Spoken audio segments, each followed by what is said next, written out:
कथा को पावन भूमि पर निवेदन करते हुए मैं आया। पावन कथा प्रसंग अंतर्गत पिछले दिन मैंने निवेदन किया था, भगवान श्री कृष्ण अपने परिवार के लोगों को उपदेश देते समय कहते, हे महानुभाव, हे प्रिय बंधु बांधवों, मानव जीवन में 5 साधन आ जाए। मानव जीवन में 5 साधन आ जाए और उन 5 साधनों का उपयोग अगर विवेक से न किया जाए, वह धन, वह बल, वह पद, वह रूप, वह ऐश्वर्य वैभव अनर्थ दाता है। 5 साधन कौन है? धन का होना, बल का होना, पद का होना, रूप वैभव का होना, ऐश्वर्य कीर्ति का होना। ये 5 वो साधन जीवन में आ जाए, मनुष्य के जीवन में, या इसमें से एक भी अगर आ जाए, इसका उपयोग विवेक से न किया जाए, तो वह धन, वह बल, वह पद, वह रूप, वह वैभव, वह ऐश्वर्य अनर्थ करेगा या कराएगा। भगवान उपदेश दे ही रहे थे, भगवान के परिवार के लोगों ने ध्यान नहीं दिया। भगवान श्री कृष्ण के लाडले बेटा, प्रिय बेटा सांब जी ने पूछा, पिताजी धन संपत्ति पद प्रतिष्ठा ठीक है, न्यायालय द्वारा आपको कहीं कुछ मिल भी जाए, लेकिन उसके द्वारा इसके साथ आपने अन्याय किया है, उसका आपके और आपके परिवार के लोगों पर पड़ेगा।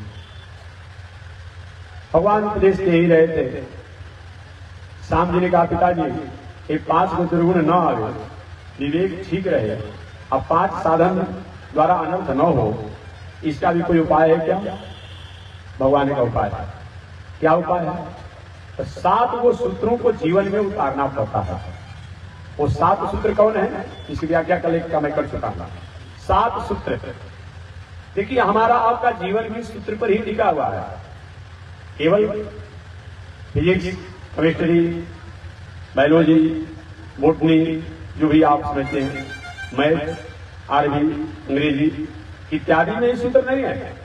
जीवन जीने के भी सूत्र बताए गए हैं।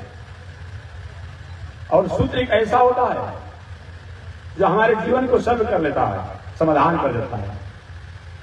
तुलसीदास जी जब तक सूत्र को नहीं समझे, परिवार और पत्नी की होड़ में लगे रहे। जब अपने पत्नी द्वारा उन्हें सूत्रों को समझ में आ गया कि जीवन तो नश्वर है, शरीर तो नश्वर है, इस नश्वर शरीर को हम आसक्ति और स्नेह में लगाए हुए हैं, ऐसा स्नेह अगर जगदीश से हो जाता तो हमारा भी उद्धार हो जाता और हमारे परिवार, हमारे पत्नी का उद्धार हो जाता। तो इस सूत्र को अपना करके आज तुलसीदास वाल्मीकि जी ने जब तक से सूत्र को नहीं अपनाया तब तक भटकाव में रहे, और जब सूत्रों को अपना लिया वाल्मीकि भय ब्रह्म। अब उल्टा नाम जपते थे कि सीधा नाम जपते थे, कोई मतलब नहीं है। उनका उद्देश्य पवित्र हो गया। हुआ क्या? आज ऋणी हो गए। तो जीवन में भी सूत्र होना चाहिए। सूत्र के द्वारा ही हम सिद्धांतों को सिद्ध कर पाते हैं। आज हम मैथ के सूत्रों को तो याद कर लेते हैं, physics, chemistry, biology, geology, botany के सूत्रों को तो याद कर लेते हैं, लेकिन इस जीवन द्वारा इन सूत्रों को याद करने, सर्व करने का समाधान प्राप्त करते हैं, इस जीवन के सूत्र जीवन बीत जाता है, नहीं समझ पाते हैं। अतः जीवन का सूत्र भी समझना चाहिए। भगवान श्री कृष्ण ने कहा, हे प्रिय बंधु बांधव, जीवन को सुलझाने का, जीवन का समाधान का सूत्र है, वह सूत्र है कि जीत आसनो, जीत श्वासो, जीत क्रोधो, जीत इंद्रिय, जीत आहारो, जीत व्यवहारो, जीत संगम। यही 7 सूत्र बताया गया है जीवन के लिए। सबसे प्रथम जीत आसनो, अपना बैठकबाजी, उठन बैठन शुद्ध होना चाहिए। जीत श्वासो, मनमारी शरीर से किसी के प्राण वियोगानुकूल व्यापार नहीं करना, जीत श्वासो। जीतेंद्रिय, इंद्रियों को भी जीतना चाहिए। जीतासनो, जित श्वासो, जित क्रोधो, और क्रोध पर भी विजय प्राप्त करना चाहिए। व्याख्या बाद बताऊंगा। जित क्रोधो, जीतेंद्रिय, और इंद्रियों को भी जीतना चाहिए। चौथा सूत्र हो गया, जीत आसन हो, जीत श्वास हो, जीत क्रोध हो, जीत इंद्रिय, जीत आहार हो। पांचवा सूत्र है, भोजन भी पवित्र होना चाहिए। जीत व्यवहार हो, और व्यवहार भी ठीक होना चाहिए। अजित संगो, असंगत भी शुद्ध होना चाहिए। बहुत बड़ा महत्व होता है। तो कल मैं व्याख्या सबसे प्रथम किया था जीत आसन। आसन शुद्ध होना चाहिए, आसन को जीतना चाहिए। आसन का मतलब क्या होता है? बैठकबाजी। ऐसे योग शास्त्रों में आसन की बात किया जाए तो 84 आसन बताया गया है योग शास्त्र में। उन 84 आसन में 10 आसन प्रसिद्ध बताया गया है। उन 10 आसन में 4 आसन प्रसिद्ध बताया गया है, पद्मासन, सिद्धासन, सुखासन, वज्रासन, गोमुखासन इत्यादि। योग साधना में वज्रासन का, पद्मासन का बहुत बड़ा महत्व बताया गया है। कभी भी लक्ष्मी जी को आप फोटो देखते होंगे, लक्ष्मी जी या सरस्वती जी का, तो पद्मासन देखते होंगे। बाएं पैर के एड़ी को दाहिनी जंघा पर, दाहिने पैर की एड़ी को बाएं जंघा पर रख करके सीधा बैठना। नासिका के अग्रभाग को देखे, नेत्र उतना ही खुला होना चाहिए कि नासिका के अग्रभाग पर दिखाई पड़े। आंख को बहुत घोर करके नहीं, आंख को बंद करके नहीं, ये आसन है। लेकिन इसको सिर में, घुटने में, जंघा में, कमर में रोग हो, वो पद्मासन पर न बैठे, अन्यथा गोड़ में किसी प्रकार के दोष आ जाए तो टूट जाएगा, टूट जाएगा। दूसरा आसन है सिद्धासन। सिद्धासन का मतलब बाएं एड़ी को पैखाना मार्ग के पास संकुचित करके रखना, दाहिने एड़ी को लघुशंका मार्ग के ऊपर रखना और चिंतन ध्यान करना। इससे ध्यान एकाग्र होता है, ये भी अगर शरीर स्वस्थ अनुकूल होता है। तीसरा आसन सुखासन। सुखासन का मतलब पलस्ती लगाकर है, ये बताया। ये सुखासन है। और भी आसन है, गुमुखासन है, वज्रासन है, एक आप जानते हैं। लेकिन सभी आसनों में या तो सिद्धासन या पद्मासन या सबसे सहज है सुखासन।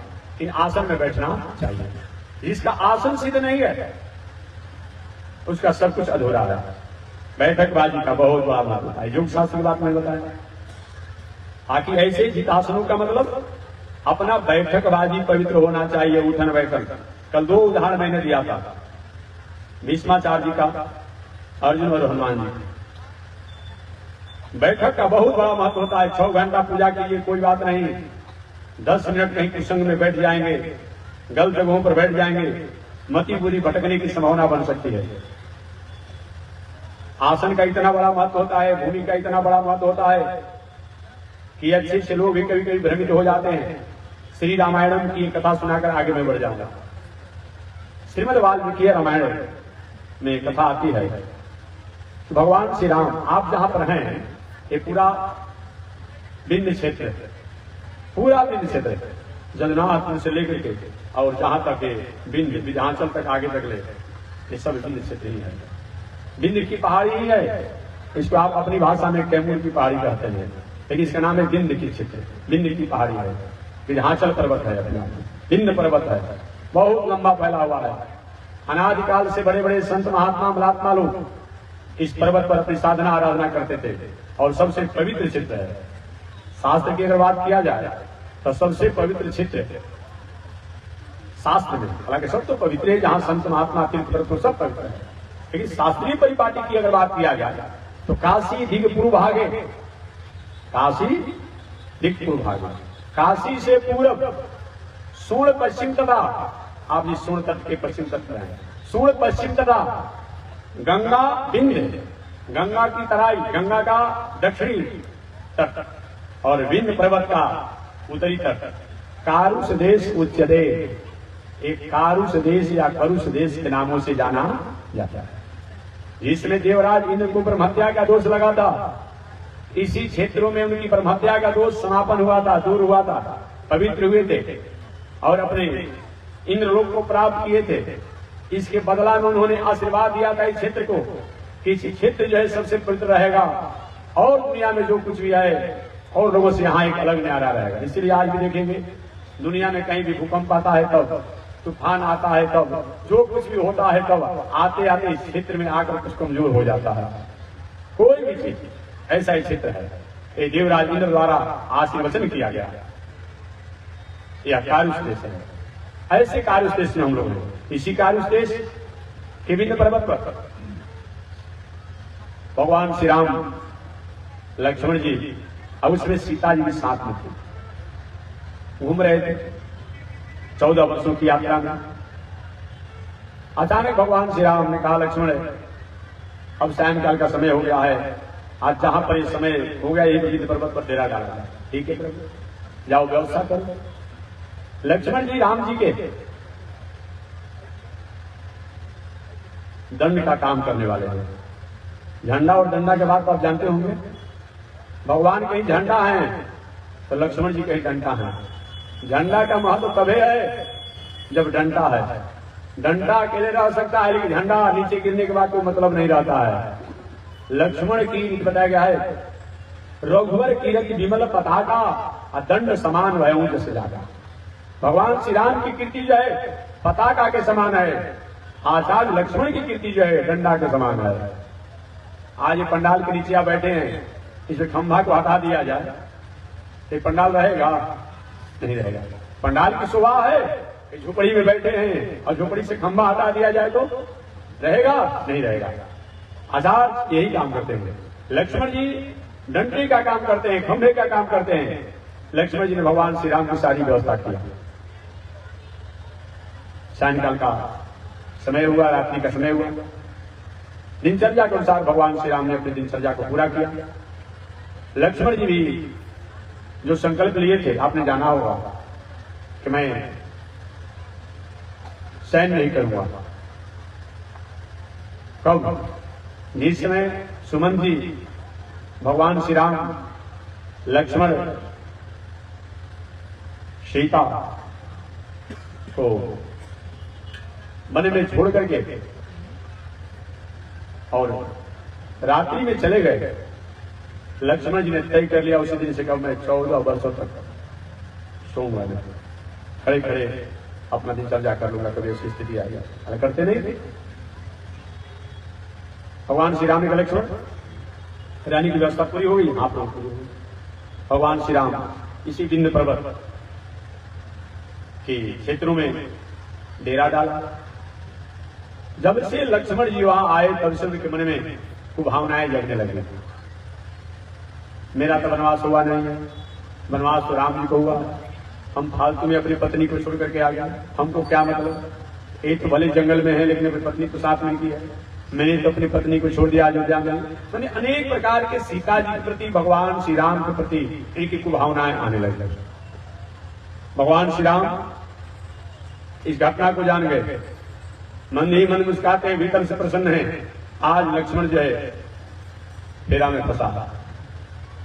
जो कहता था, प्रभु मैं हो सकता है छाया कहीं अलग हो जाए, प्रतिबिंब कहीं अलग हो जाए, लेकिन मैं आपसे अलग रह करके अपने जीवन को नहीं जी सकता। आज लक्ष्मण जी के मन में उठा पटक हो रहा है, ऊपर नीचे हो रहा है। हमको क्या मतलब? हमारे लिए तो कहीं वनवास मांगा नहीं था। रात्रि भर इसी सोच में, इसी विचार में, उथल पुथल में लक्ष्मण जी की रात्रि बीत गया। प्रातः काल लक्ष्मण जी जब स्नान करने के लिए गए, पुनः निर्मल मन हो गया। अरे ये क्या मैंने सोच लिया जो आज तक सत्र में मैं नहीं सोचता हूं, प्रत्यक्ष क्यों मैंने सोच लिया। पुनः लक्ष्मण जी स्नान करके आए जब भूमि पर, वही भावना बड़ी विचित्र बात। अपनी दिनचर्या को पूरा करके भगवान श्री राम जब चलने लगे तो आज लक्ष्मण को उपदेश देना है। इसलिए भगवान ने कहा, लक्ष्मण जहां पर रात्रि में हम लोगों ने विश्राम किया था, डेरा डाला था, यहाँ की मिट्टी को थोड़ी सी अपने वस्त्र में बांधा। आ गया, थोड़ी सी मिट्टी को लेकर के और अपने वस्त्रों में बांधा, रास्ते में चलने लगे। वही कुभावनाएं उनके मन में आने लगी जो रात्रि भर आया था, ये क्या हो रहा है।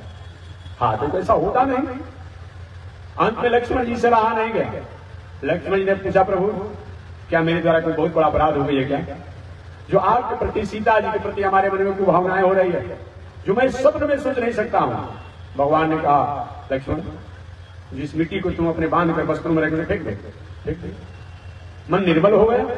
तो इसका मतलब क्या होता है। भगवान श्री राम ने उपदेश दिया, लक्ष्मण ये तुम्हारा दोष नहीं है, इस मिट्टी की और भूमि की खासियत है। अच्छा, क्या मिट्टी की खासियत है प्रभु? क्योंकि यही वो मिट्टी है, यही वो भूमि है जहां रात्रि में हम लोग विश्राम किया था। प्राचीन काल में एक बहुत बड़ा उपद्रवकारी दुशासी राक्षस थे जिनका नाम था, महाभारत में विस्तार से बताया गया है, वाल्मीकि रामायण में हल्का इशारा किया गया है। हाँ, अब भागवत में भी इशारा किया गया, केवल एक लाइन है। नारद जी ने भागवत में पांडवों को उस समय कथा सुनाई संक्षिप्त में, जिस समय द्रौपदी को पांडव लोग प्राप्त कर चुके थे।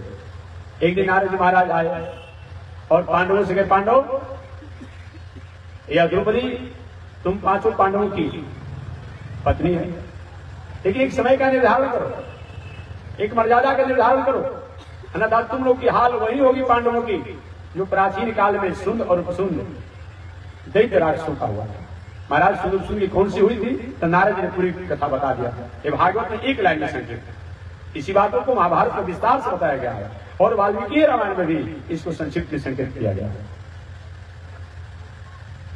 लक्ष्मण जी ने पूछा, प्रभु ये बताइए कि इस मिट्टी की क्या खासियत है हमारे मन में, क्यों ऐसी कुभावना हुई। तो भगवान श्री राम ने बताया, लक्ष्मण सुनो, जिस मिट्टी पर, जिस भूमि पर, जिस स्थान पर रात्रि में हम लोग ने विश्राम किया था, ये ऐसी वैसी भूमि नहीं है, ऐसा ये जगह नहीं है, ऐसा यह स्थान नहीं है। प्राचीन काल में यहीं पर दो दैत्य निवास करते थे जिनका नाम था सुंद और उपसुंद। दो राक्षस थे, सुंद और उपसुंद। ये इतने बड़े प्रभावशाली राक्षस थे कि सारे देवता लोग को पलायन कर देते थे। देवताओं को पकड़ पकड़ करके सिर लड़ा करके उथल पुथल कर देते थे। ऋषियों को सिर लड़ा करके मुआ देते थे, तपस्या साधना नहीं करने देते थे। लोग कहते थे महाराज इसमें बहुत बड़ा उपद्रव चल रहा है। नहीं नहीं, सतयुग में, त्रेता युग में, द्वापर युग में जितना उपद्रव था, जितना अधर्म था, जितना दुष्ट प्रवृत्ति के लोग थे, जितना राक्षसी प्रवृत्ति के लोग थे, अभी कम है। हम नहीं कहते हैं, प्रमाण है। अच्छा ये बताइए, बहुत नास्तिक कोई है, बहुत नास्तिक कोई है, धर्म कर्म पूजा पाठ यज्ञ दान नहीं मानता, दान नहीं भी देता मान लो, ढेर कहेगा कि हम महात्मा जी को नहीं मानते, हम जी स्वामी जी को नहीं मानते हैं, हम उनसे क्या होते नहीं कहेगा ना। अब यहाँ कथा प्रवचन जग हो रहा है ताकि रुकने नहीं आ रहा है। अब पहले के जमाना में ऐसे राक्षस होते थे, देते भी नहीं थे, और कोई करता था पूजा पाठ उन्हें बाधा भी पहुंचाते थे। सुन ऐसे राक्षस थे जो ऋषियों को सिर लड़ा करके मुआ डालते थे, देवताओं को खड़े डालते थे। सचमुच में आपने हिरण्यकश्यपु का नाम सुना होगा। हिरण्याक्ष और हिरण्यकश्यपु के भय से देवता लोग पलायन हो गए थे, कौन नहीं जानता है। त्रेता युग में भगवान श्री राम की कथा आपने सुना होगा, उसी बक्सर के हम लोग भी हैं, आप लोग बक्सर क्षेत्र में हैं, ये पूरा बक्सर क्षेत्र ही है, सब बक्सर क्षेत्र में आप हैं। समझिए, ऊंच कोटि के संत, विश्वामित्र बाबा कोई समान संत नहीं थे, ऊंच कोटि के साधक थे, सीध थे, प्रभावशाली थे, ओजस्वी थे। ऐसे विश्वामित्र बाबा का जग बक्सर में हो रहा था।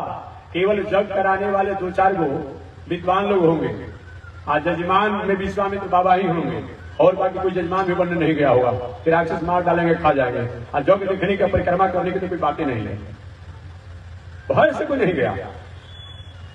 ऐसा बक्सर में जग हो रहा था। रक्षा करने वाले कौन? तीनों लोग के स्वामी राम जी को आना पड़ा, लक्ष्मण को आना पड़ा। जग में अच्छे लोग आते हैं, लेकिन बुरे लोग भी कहीं पीछे नहीं रहते हैं।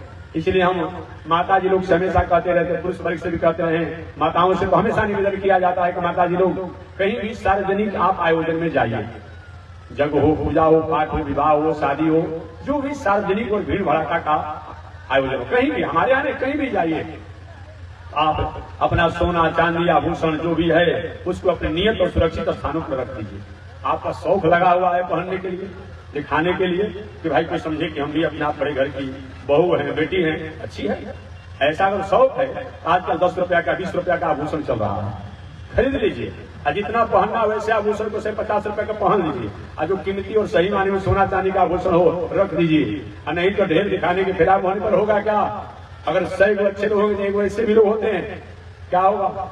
किसी प्रकार का कोई भूल जाएगा, टूट जाएगा, कट जाएगा तो परेशानी हो जाती है। आए थे धर्म करने के लिए, मन में चिंता हो जाएगी। ऐसी नौबत न आवे। माताओं को किसी भी आयोजन में जाना चाहिए।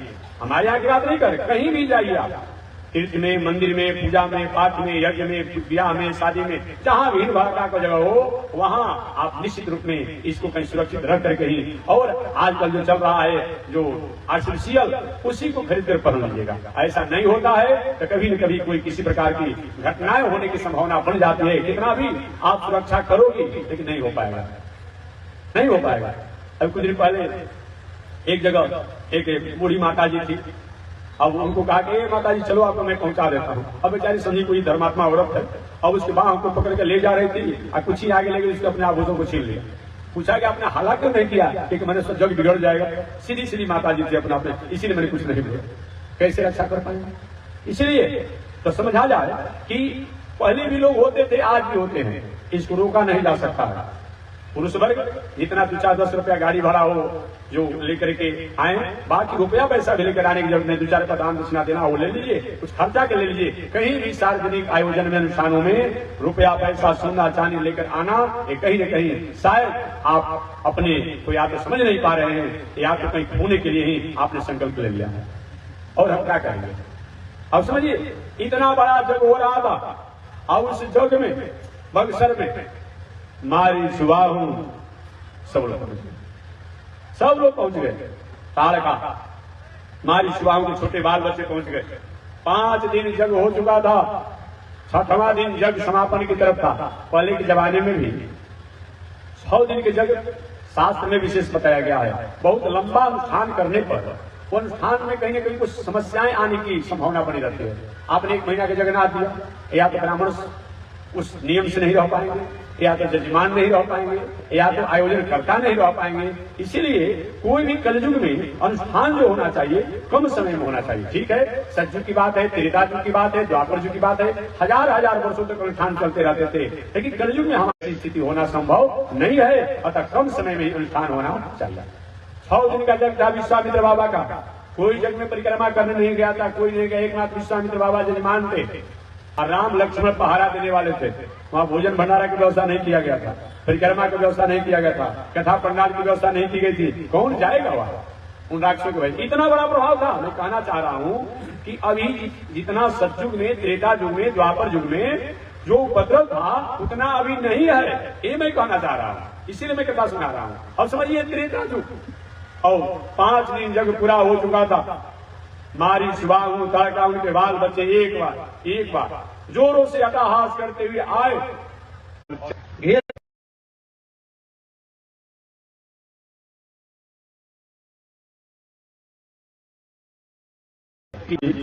आप निसंकोच होकर के, निर्भय होकर के और जग कीजिए। आपने हमको जिम्मा दिया है, रखवाली में रखा है, रक्षक रखा है, ये जिम्मेदारी हमारी बनती है।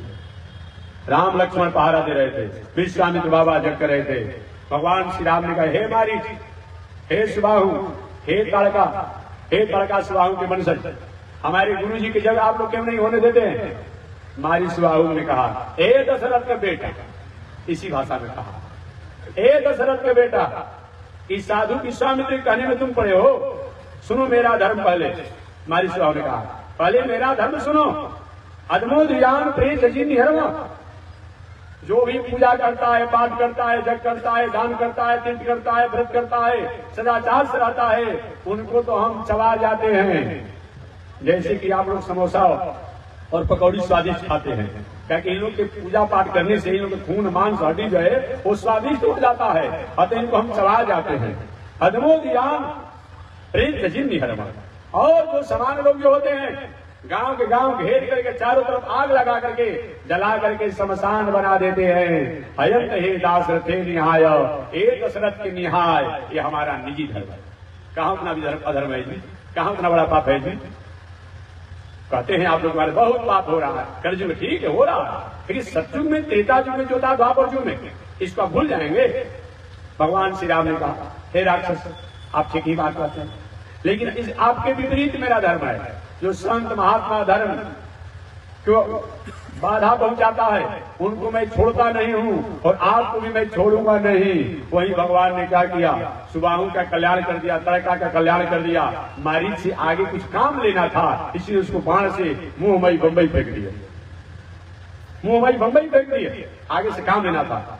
समझिए त्रेता युग इतना बड़ा अत्याचार। जहां तक द्वापर युग की बात करेंगे, द्वापर युग की बात करेंगे, आज भी कितना भी कोई आतताई हो, अपराधी हो, लड़का जन्म लेता हो और उसी समय उसको मारने का षड्यंत्र किया जाए, कोई बर्दाश्त नहीं करेगा। किसी अपराधी का भी पत्नी का कोई लड़का हो और उसको उस समय अगर कोई मारने की बात करता है, अनेक प्रकार के कानून प्रक्रियाओं द्वारा उस पर अपना आरोप होता है। लेकिन उस समय एक राक्षसी थी जिसका नाम था पूतना बालघातनी, जो गर्भ के बालक से लेकर के 1 वर्ष तक बालक को मारने के लिए, चाहे जन्म लिया हो या 1 वर्ष का हुआ हो, सबको मारने के लिए जिसने अपना पदवी लिया था, पूतना बालघातनी।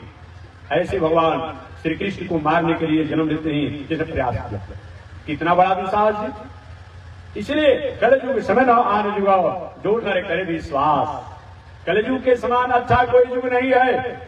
बात समझिए, सतयुग, त्रेता, द्वापर युग भले अच्छा था, लेकिन कलयुग के समान कोई युग नहीं है।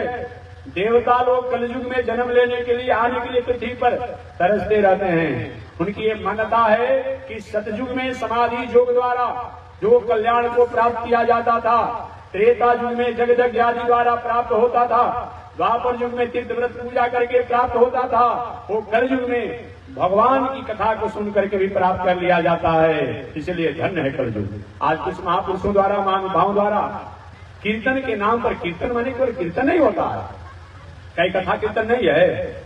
कीर्तन माने शास्त्रों के अर्थों को करने के लिए ऋतंबरा बुद्धि की आवश्यकता पड़ती है, प्रज्ञ बुद्धि की आवश्यकता पड़ती है। कीर्तन माने केवल कीर्तन नहीं, जैसा आपने मान लिया, जिससे लोग कहते हैं कि एक फलम नास्ति तपसा न योगेन समाधि नाम तत्फलम सम्यक कलौ केशव कीर्तना। अगर ये बात कीर्तन केवल करेंगे तो सुखदेव जी को भागवत की महिमा सुनाने की आवश्यकता थी, नारद जी को, व्यास जी को भागवत कथा सुनाने की आवश्यकता थी? आवश्यकता नहीं थी। नारायण नारायण श्रीमन नारायण करे हो जाता, नहीं नहीं। इसलिए शास्त्रों के अर्थों को प्रज्ञ बुद्धि से करना पड़ेगा, ऋतंबरा बुद्धि से करना पड़ेगा, वैदुष्य बुद्धि से करना पड़ेगा। केवल शब्दों को सार अर्थ कर देंगे तब तो भटक जाएंगे। आज यही कारण है कि कुछ लोग शास्त्रों को पढ़ करके कहीं कहीं भटकाव में आ जाए। महाराज, जब कलयुग में केवल कीर्तन लिखा हुआ है, राम नाम लिखा है, भगवान का नाम लिखा है, आप लोग जग क्यों कराते हैं, तीर्थव्रत क्यों करते हैं, मंदिर क्यों बनवाते हैं, प्रतिष्ठा क्यों करवाते हैं, कथा आयोजन क्यों करते हैं? अरे कीर्तन माने जग करना भी होता है, कीर्तन माने कथा करना भी होता है, कीर्तन माने तीर्थव्रत भी होता है, कीर्तन माने मंदिर।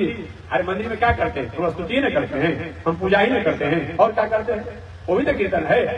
केवल हरे राम राम राम हरे हरे, हरे कृष्ण कृष्ण कृष्ण हरे हरे, यही कीर्तन है। सहस्र सिर का पुरुष, सहस्त्राक्ष, सहस्त्रपाद, ये कीर्तन नहीं है। भगवान के अनंत सिर हैं, अनंत हाथ हैं, अनंत मुख हैं, अनंत पैर हैं, अनंत नेत्र हैं, अनंत कान हैं। यहाँ शास्त्र में 1000 नहीं होगा तो गड़बड़ हो जाएगा। पर मान ये कहेंगे कि भगवान को सहस्त्र सिर का पुरुष, सहस्त्राक्ष, भगवान के 1000 सिर, 1000 सिर में अगर 1000 को हाथ कर देंगे तो भगवान को तो दुष्ट हो जाएगा।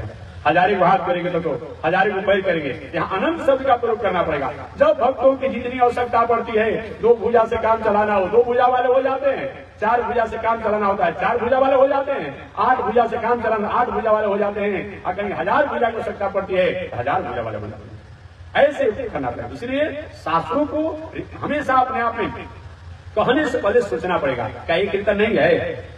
ऐसे जो अनंत सिर वाले, अनंत हाथ वाले, अनंत पैर वाले, अनंत मुख वाले, अनंत नेत्र वाले, अनंत कान वाले हैं, उन भगवान को मैं प्रणाम करता हूँ। ऐसे भगवान ताम आवा जात वेदो, लक्ष्मी जी के बारे में बताएगा। ओ लक्ष्मी जी जो स्वयं भगवान श्रीमन नारायण से शोभित हैं, मेरे घर में संस युक्त आए, शांति युक्त आए, दयामय आए, ये क्या है? ये भी तो कीर्तन है। तो चाहे जग करे तब उसमें भी कीर्तन है, उसमें भी स्तुति है, कथा भी हम लोग कहते हैं भी कीर्तन है। ये क्या हम करते हैं? भगवान के जो कथाएं जो हैं, एक गुण सहित कीर्तन करते हैं। उसमें केवल नाम का कीर्तन होता है, इसमें गुण सहित कीर्तन होता है। भगवान के गुणों की व्याख्या करते हुए कीर्तन होता है, चाहे कथा हो, चाहे यज्ञ हो, चाहे तीर्थव्रत हो, मंदिर की पूजा स्तुति हो, ये सब कीर्तन ही है। हाँ, ये बात बताया गया है कि अगर कहीं जग करने के लिए पैसा नहीं है, तीर्थ व्रत करने में कहीं आपके पास सामर्थ्य नहीं है, तीर्थ करने में कहीं सामर्थ्य नहीं है, जग करने की पैसा नहीं है, मंदिर बनाने की पैसा नहीं है, तो भगवान की कथा सुनने से और भगवान के नामों को उच्चारण करने से भी यज्ञ करने का, तीर्थ करने का, मंदिर बनाने के फल को प्राप्त कर लेंगे, ये अर्थ होगा। इन्हीं को वरना से खंडन कर दिया गया है। जब मानसकार सम कहते हैं कि प्रथम मुनि जय कीयत गाय, से भाई जो भी मैं मानस में लिख रहा हूँ वो पहले के मुनियों द्वारा जो गायन किया गया है, जिसकी महिमा और गरिमा को बताया गया है, उसी को मैं कह रहा हूँ। अब वाला मानसकार कहीं प्रथम मुनियों के शब्दों से विरोध बात करेंगे, वो मान्य होगा? नहीं होगा। जब भगवान श्री कृष्ण सम कह चुके हैं कि हे दुनिया में रहने वाले लोग, घर छूट जाए, परिवार छूट जाए, पत्नी छूट जाए, ठीक बात है, लेकिन यज्ञो दान तपा कर्मम न त्याज्यम, कभी भी यज्ञ दान कभी तपस्या ये त्याग करने का चीज नहीं है। पावनानि मनीषिणाम, महापुरुषों को पवित्र और कृतार्थ करने वाला होता है। तो भगवान श्री कृष्ण के वाक्यों को अगर मानसकार कहीं आदर नहीं देंगे तो मानसकार के शब्दों का, चौपाई का आदर कैसे रहेगा? इसलिए शास्त्रों को समन्वय करना पड़ेगा आपको। ये नहीं कि आप अपने अनुसार अर्थ कर दीजिएगा, ऐसा नहीं चलेगा। नहीं तो मैं निवेदन करना चाहता हूँ, श्रीमद् भगवत गीता में भगवान श्री कृष्ण जो कहे हैं, उनको कहना चाहता था कि कलयुग में नियम लागू नहीं होगा, ये द्वापर के लिए मैं उपदेश दे रहा हूँ। ऐसा तो नहीं कहा कि सतयुग में यज्ञ दान तप हो सकता है, त्रेता युग में हो सकता है, द्वापर युग में हो सकता है, कलयुग में नहीं, तो न माना जाता। कृपी कर देते, नोट लिख देते। उन्होंने हर काल में कहा, चाहे कोई भी काल हो, यज्ञ दान तप कर्मम न त्याज्यम, चाहे वह यज्ञ हो, दान हो, तप हो, ये कभी भी त्याग करने योग्य नहीं है। और क्षमता नहीं है तो भगवान के नामों को उच्चारण करने से, भगवान की कथा को सुनने से भी हम उस सुकृति को प्राप्त कर लेंगे। तो मैं निवेदन करना चाह रहा था कि चाहे सतयुग हो, चाहे त्रेता युग हो, चाहे द्वापर युग हो, कभी भी असुरों का स्थिति रहा है, लेकिन विवेक से ही महापुरुष लोग अपना जीवन को गुजारा किए हैं। कलयुग में अच्छा है, कलयुग में अच्छा है। सतयुग, त्रेता, द्वापर युग में जो लोग आए, देवता लोग तरसते रहते हैं कि कलयुग में भगवान की कथा सुन करके भी हम अपना उद्धार कर लेंगे, उनके नामों को गायन करके जप करके उद्धार कर लेंगे। इसलिए कलयुग में देवता लोग आने के लिए पृथ्वी पर तरसते रहते हैं, हमेशा लायक रहते हैं। ये शास्त्रकारों ने निवेदन किया। तो सुन और सुन, भगवान श्री राम ने लक्ष्मण जी ने पूछा, प्रभु आखिर इस भूमि की क्या खासियत है? जब से मैं रात्रि में यहाँ रहा और जब तक इस मिट्टी को अपने वस्त्रों में बांधे रहा, हमारे मन में ये भ्रांतियां बनी रही। तो भगवान श्री राम ने पुरानी घटना बताया, लक्ष्मण ये वही भूमि है, यही स्थान है जहाँ पर एक समय, एक काल में एक बहुत बड़े प्रभावशाली राक्षस थे, जिनका नाम था सुंद और उपसुंद। दोनों दैत्य इतने बड़े उपद्रवकारी थे कि संत महात्मा को तो चबा जाते थे, सिर लड़ाकर मुआ देते थे, देवताओं को पलायन कर देते थे। एक बार सभी देवता लोग, संत महात्मा लोग ब्रह्मा जी से प्रार्थना किए, हे पितामह, जीवन का कोई मतलब नहीं रह गया है। सुंद और उपसुंद राक्षस ऐसे उपद्रवकारी हो चुके हैं कि जीवन का कोई मतलब नहीं है, आप कृपा करें। ब्रह्मा जी ने कहा, ठीक है देवताओं, प्रतीक्षा करो, प्रतीक्षा करो, समय से तुम्हारा मंगल होगा। समय पाकर ब्रह्मा जी ने एक अप्सरा को प्रकट किया। इस अप्सरा का नाम था तिलोत्तमा नाम की अप्सरा। वो तिलोत्तमा अप्सरा जब प्रकट हुई तो प्रकट होने के बाद पिताजी हमारे लिए क्या गया है, हमको क्यों जन्म दिया गया, क्यों प्रकट किया गया? ब्रह्मा जी ने कहा, सुन तपस्या करके ये वरदान प्राप्त किए थे कि ब्रह्मा के सृष्टि में किसी द्वारा मेरी मृत्यु नहीं होनी चाहिए। देखिए अपराधियों का सबसे बड़ा ये होता है कि दूसरे को छाती पर भिड़ाता है, लेकिन ये नहीं चाहता कि हमारा पर भी कोई भिड़ाएगा। ये बहुत बड़ा उनका एक खासियत होता है। अब सुन ने ब्रह्मा जी से वरदान लिया कि महाराज दुनिया में लोगों को हम मारते रहे, सताते रहे, परेशान करते रहे, मुआते रहे, मृत्यु करते रहे, लेकिन हमारी मृत्यु ब्रह्मा जी आपके सृष्टि में नहीं होनी चाहिए। ब्रह्मा जी के भाई वरदान तो तुमने कठिन मांगा कि चलो तुम तपस्या बहुत की हो, मैं वरदान देता हूँ, मेरी सृष्टि में तुम्हारी मृत्यु नहीं होगी, लेकिन याद रखो अगर तुम दोनों भाई आपस में कहीं विवाद करोगे तो आपस के विवाद के कारण तुम दोनों की मृत्यु हो जाएगी। सुन ने विचार किया, तुम दोनों भाई में आपस में झगड़ा होगा ही नहीं, न झगड़ा होगा, न विवाद होगा, न मरेंगे। ठीक है महाराज। वही ब्रह्मा जी ने क्या किया, तिलोत्तमा अप्सरा को भेज दिया। तिलोत्तमा अप्सरा से कही बेटी जाकर उस सुन में भेद पैदा कर दो, विरोध पैदा कर दो। वही तिलोत्तमा अप्सरा गई और जाकर के सुन के सामने कहा कि महाराज मैं आपकी पत्नी बनना चाहती हूँ, हमें स्वीकार कीजिए। और उपसुन आपके भाई जो है सेवा करेंगे। उपसुन ने कहा कि नहीं नहीं, ये हमारी पत्नी बनेगी और सुन बड़े भैया सेवा करेंगे। अब दोनों में आपस में टकरार शुरू हो गया। तिलोत्तमा ने कहा महाराज पहले आप तय कर लीजिए दोनों भाई, आपकी मैं पत्नी रहूंगा कि आपके भाई की पत्नी रहूंगा। सुन कहा कि मेरी पत्नी रहोगी, वो सुन कहा कि मेरी पत्नी रहोगी।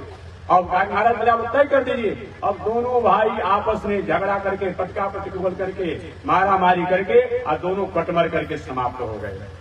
भगवान ने कहा लक्ष्मण वही स्थान की भूमि है जहाँ की तिलोत्तमा अप्सरा को पत्नी बनाने के लिए सुन ने आपस में टकरार करके झगड़ा करके मृत्यु को प्राप्त किया। इसीलिए इस भूमि के कारण, भूमि के दोष के कारण ही तुम्हारे मन में ऐसी भावना आई। अतः भूमि का बहुत बड़ा महत्व होता है, यही बात मतलब।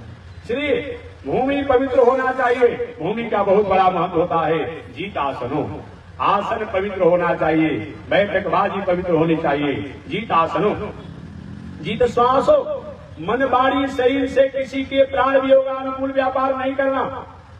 ये नहीं कि सुबह सुबह जय हनुमान ज्ञान गुण सागर हनुमान चालीसा का पाठ कीजिए, अजय हनुमान चालीसा संपूर्ण कीजिए। अब देख रहे केकर बेईमानी शैतानी कर ले, कौन गरीब है, कौन कमजोर है, कौन बुद्धि का कमजोर है, उसका खेत खलिहान लिखवा ले। कौन सा हनुमान चालीसा पढ़ना है जी?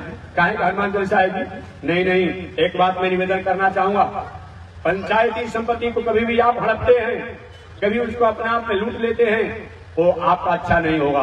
पंचायती संपत्ति पंचायती के लिए होता है। सरकार द्वारा विद्यार्थियों के लिए, गरीबों के लिए शिक्षा का व्यवस्था किया, स्वास्थ्य का व्यवस्था किया, पुस्तक की व्यवस्था किया, दवा का व्यवस्था किया, मकान का व्यवस्था किया, और आप ऊपर से ऊपर गमन कर जा रहे हैं। ठीक है, कर लीजिए, कर लीजिए, लेकिन उसके द्वारा आपको शांति नहीं मिलेगा। बेईमानी, शैतानी, अनीति, अन्याय, अधर्म करके आपने कर तो लिया, लेकिन शांति नहीं मिलेगी। हमेशा मैं निवेदन करते रहता हूँ। एक बार मैं था, अब प्रदेश और गांव नहीं बताता हूँ, 10 लोग दूर खाते हैं, कथा सुना देता हूँ। एक बार बगल में ही पड़ोसी आपके जिला में था। एक बार एक बहुत बड़े आदमी थे, उनका स्वामी जी आपसे बात करना। बोलिए क्या बात करना है? उन्होंने कहा कि मेरी इच्छा है, मैं एक मंदिर बनाना चाहता हूँ, बना दीजिए। उन्होंने कहा बना दीजिए, क्या दिक्कत है, हमसे क्या कुछ नहीं कर सकता है। कि पूछना इसलिए है, मेरी बात को सुन लीजिए, मैं पूरे जिला का पोखरा का जितना सरकार उसका ठेका हमारे पास है मछली का, तो मैं सोचता हूँ उसमें थोड़ा बड़ा कुछ निकाल करके मंदिर बना दे। तो हमने कहा कि महानरक हो जाएगा, महानरक हो जाएगा। ये कौन सा धर्म है जी? ये कौन सा धर्म है? ये धर्म है? अब बताइए, जिला का मछली का ठेका लेकर पोखरा का और कुछ पैसा का मंदिर बना दीजिएगा, आसामी जी को दे दीजिए जग करने के लिए। नहीं नहीं, शुद्ध जो आपका धन वही दीजिएगा। आपके पास लाख रुपया हो, लेकिन शुद्ध जो खेती व्यापार वाला शुद्ध जो हो वही 5-10 रुपया दीजिएगा। वो दे भेजेंगे तो कुछ होने जाने वाला नहीं, भले अपना नाम हो जाएगा। शुद्ध दीजिए, ऐसा मत कीजिए। मैं निवेदन करना चाहूंगा कि महात्मा जी हम खाते नहीं है, मेरी बात सुन लीजिए। अच्छा, मैं खाता नहीं हूँ, मैंने कहा खाते तो नहीं है, लेकिन हजारों लोग आपके व्यवसाय खाते हैं, वो लोग खिलाते हैं ना आप। ये क्या मतलब होता है? आप खाते नहीं या लोग खिलाते हैं? नहीं नहीं, याद रखिएगा, स्वदत्तांबा प्रदत्तांबा ब्रह्म प्रीति हरे तुझ षष्ठी वर्ष सहस्त्राणी विष्टायाम जायते कृमि। अपना दिया हुआ हो, दूसरे का दिया हुआ हो, पंचायती धन संपत्ति, सामाजिक संपत्ति को, जनहित की चीजों को जो अकेले हड़प लेता है, अनिति अन्याय अधर्म द्वारा धन संपत्ति जो कमा करके कुछ दिनों के लिए चहल पहल होता है, उसका बेटा, उसकी बेटी, उसकी पतोह, उसकी पत्नी, उसका भाई, उसका जो ऐसे उपद्रवकारी हो जाएंगे कि सारा धन कहाँ चल गया ये पता नहीं चलेगा। कभी भी अनिति अन्याय द्वारा जीवन जीने की कोशिश मत कीजिए। अच्छे तरीका से कम ही हो वो अच्छा रहेगा। बाढ़ का पानी आकर किसी को फायदा पहुंचाया बता दीजिए। कभी भी आप लोग कहीं सोन किनारे के रहने वाले हैं या गंगा किनारे के लोगों से पूछिए या किसी नदी किनारे के लोगों से पूछिए, जब भी नदियों में सोन में या कहीं भी बाढ़ आया वो घर के द्वार तक पानी पहुंच गया। जहां जहां गया या तो घर डेंटिंग पेंटिंग की है उसको गंदा कर दिया। जहां वो पानी गया दुर्गंध और दोष ही पैदा कर दिया। खेत में गया, खेत के फसल को कहीं गंदा कर दिया, सड़ा दिया, गला दिया, डुबा दिया। ऐसे आप सिंचाई के रूप में पानी जो करते हैं कितना फायदा होता है। वो बाढ़ के पानी के समान कहीं गलत तरीका से आपने संपत्ति को कमा लिया, उसी तरीका से पूरा समाप्त हो जाएगा। बेटा बेटी भाई परिवार, कुछ ऐसा बेटा काम कर देगा, कुछ ऐसी बेटी काम कर देगी, ऐसा भाई काम कर देगा, ऐसा परिवार में हो जाएगा कि पैसा तो रहेगा लेकिन सिर ऊपर करके सिर दिखाने लायक नहीं रह जाएंगे। इसलिए कभी भी अनीति अन्याय अधर्म द्वारा जीवन जीने की कोशिश मत करें। ये हम और आपको एक संदेश प्राप्त होता है। अतः जीतासनो, आसन भी पवित्र होना, और जीत श्वासो, मन वाणी शरीर से किसी के प्राण वियोगानुकूल व्यापार नहीं होना। ये जीत श्वास हो, मन भावना से किसी के अहित अनिष्ट की भावना नहीं करना, ये जीवन में जीने का ये सूत्र बताया गया है। तीसरा सूत्र है जीतासनो, जीत श्वास हो, जीत क्रोध हो। इसी की व्याख्या करके वाणी को विराम देंगे। जीत क्रोध हो, क्रोध भी नहीं करना चाहिए। तो क्या मौनी बाबा बन जाना चाहिए? नहीं नहीं। क्रोध का मतलब क्या होता है? कामात क्रोधो भी जायते, कामना लेकर के, लोभ लेकर के, अपना फायदा लेकर के दूसरे को नुकसान पहुंचाने के लिए जो क्रोध होता है, वो क्रोध जो है नरक का द्वार है। जिस क्रोध से समाज का, राष्ट्र का, प्राणियों का मंगल हो रहा हो, वहां तो क्रोध करना ही चाहिए। छोटा बालक है, खाता है, पीता है, पहनता है, खेलता है, पढ़ने कहा जाए तो नहीं पढ़ेंगे, वहां तो खड़ा होना चाहिए। नहीं पढ़ोगे भोजन मन कर देंगे। अनुशासन कीजिए, तो होना चाहिए। घर परिवार के लोग गलत मार्ग में जाते हैं, अनुशासन कीजिए। प्रजा गलत मार्गों में जाती है, राजा को अनुशासन करना चाहिए। यदि खल दंड करो नहीं तोरा, तो भ्रष्ट हो स्तुति मार्ग। भगवान श्री राम सबसे शांति बताए गए हैं। वही 3 दिनों तक समुद्र के किनारे, समुद्र के तट पर बैठ करके समुद्र से मार्ग मांगते रहे। समुद्र देव, आप ही सूर्यवंशियों में ही प्रकट हुए हैं, सूर्यवंशियों के द्वारा ही प्रकट हुए हैं, हमारे सगर वंश परंपरा में ही प्रकट हुए हैं। आप या तो कई उपाय बता दीजिए, या तो सब जल कुछ कम हो जाएगा। और समुद्र सुना ही नहीं। देखिए, असहज आदमी को, चाहे थोड़ा असहिष्णुता, असमानता, असौहार्द से जीवन जीने वाले व्यक्ति को, और कहीं बहुत हम सरल भी हो जाते हैं, सहज भी हो जाते हैं, तो हमारी सरलता का, सहजता को बहुत फायदा उठाता है। वहां थोड़ा अनुशासन होना चाहिए, याद रखिएगा, नहीं तो समझेगा कि गलत फायदा उठा लेगा। इसलिए वहां तो थोड़ा सा अनुशासन होना चाहिए। भगवान श्री राम 3 दिनों तक समुद्र के तट पर मार्ग मांगते रहे, सुझाव मांगते रहे। समुद्र अपने ईगो में था, वाह मैं भी तो कुछ हूं, दुनिया के लिए ब्रह्म हो सकते हैं, ईश्वर हो सकते हैं, रघुवंशी हो सकते हैं, लेकिन मेरे तट पर आकर के 3 दिनों से बैठे हुए हैं बिना खाए पिए। भगवान ने कहा मेरी सरलता का गलत फायदा उठा रहा है। भगवान श्री राम ने क्या किया? विनय न मानत जल ही जड़ा, अपने धनुष तलवारों को खींच कर आज में समुद्र को सूख जाऊंगा। उस समय समुद्र प्रकट हुआ और कहा महाराज नाराज मत होइए, हमारे जल को मत सूखिए, हमारे पर बाढ़ों को प्रहार मत कीजिए, आप मेरे और मेरे जैसे लोगों का स्वभाव जान जाते। समुद्र ने कहा मेरे और मेरे जैसे लोगों का स्वभाव जाने। भगवान ने बता दो क्या तुम्हारे जैसे लोगों का स्वभाव है? ये समुद्र का वाक्य है जो कुछ दिन पहले बहुत बड़ा दुनिया में उथल पुथल मचा हुआ था। अरे भाई पढ़िए लिखिए ना, कहाँ एक बिना काम के उथल पुथल के बातों पड़ जाते हैं।